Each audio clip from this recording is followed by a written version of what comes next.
Adding an image to your T9 handheld print file. From the main screen, we're going to select the Create File. That will open your message editor.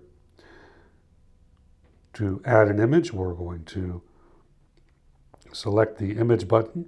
That's going to put the object into the print preview area with a very simple image message. From there, we can set the parameters for that image.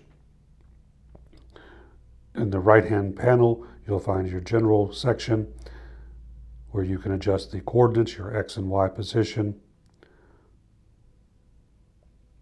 your rotation,